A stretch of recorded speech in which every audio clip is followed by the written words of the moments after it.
नमस्कार, आप देख रहे हैं लाइव हिंदुस्तान। इसराइल और ईरान के बीच चल रहे भयंकर तनाव के बीच ईरान ने बड़ा पलटवार किया है। टाइम्स ऑफ इसराइल की रिपोर्ट के मुताबिक ईरान ने इसराइल पर बड़े पैमाने पर बैलिस्टिक मिसाइलों से हमला किया है।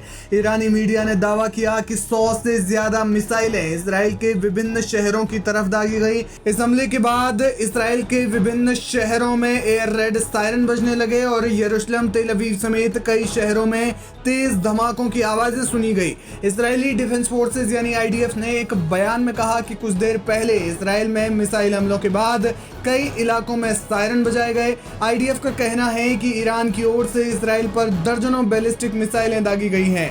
नागरिकों को बम आश्रयों में रहने के निर्देश दिए गए हैं क्योंकि हवाई सुरक्षा बल खतरों को मार गिराने के लिए काम कर रहे हैं।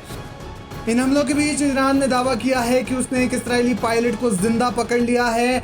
सरकारी मीडिया रिपोर्ट्स के मुताबिक ये पायलट उन विमानों में से एक सदस्य था जो हाल ही में ईरानी ठिकानों को निशाना बना रहे थे।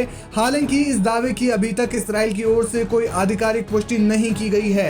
ये दावा ऐसे वक्त में सामने आया है जब दोनों देशों के बीच तनाव चरम पर है और हालात युद्ध जैसे बने हुए हैं। हालांकि तस्वीरों में साफ तौर पर देखा जा सकता है कि जिस तरीके से ईरान ने इसराइल पर हमला किया है, आयरन डोम भी फेल होता हुआ नजर आ रहा है। आयरन डोम ज्यादातर मिसाइलों को रोकने में नाकाम साबित हुआ है। ईरान ने जो टारगेट सेट किए हुए थे वो मिसाइलें जो है वो सीधे जमीन पर आकर गिर रही है। बड़ी बात यह है कि ईरान ने इसराइल के रिहायशी इलाकों को निशाना बनाया है।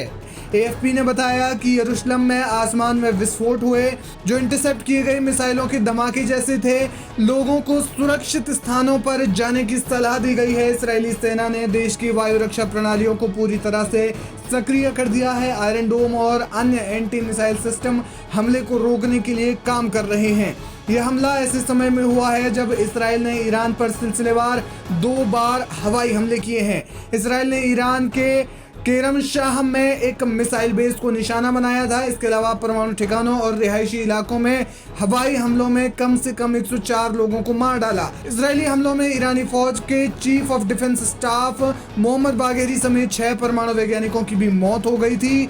इसराइल के दूसरे हमले में ईरान के फोर्दो परमाणु साइट और पवित्र शहर कोम को निशाना बनाया गया था। ताज़ा घटनाओं से दोनों देशों के बीच तनाव और ज्यादा बढ़ गया है और इसी बीच ईरान ने जबरदस्त हमला इसराइल पर किया है। लगभग पूरा इसराइल इस समय ईरान की मिसाइलों से जो सायरन बजते हैं इलाके में वो गूंज रहे हैं और अब आयरन डोम समेत जो तमाम जो इसराइल की वायु रक्षा प्रणालियां हैं वो सक्रिय हो गई हैं। लेकिन ईरान ने सैकड़ों मिसाइल हमलों से इसराइल को पूरी तरह से दहला दिया है और अब ये तनाव और ज्यादा बढ़ने के आसार पूरे नजर आ रहे हैं।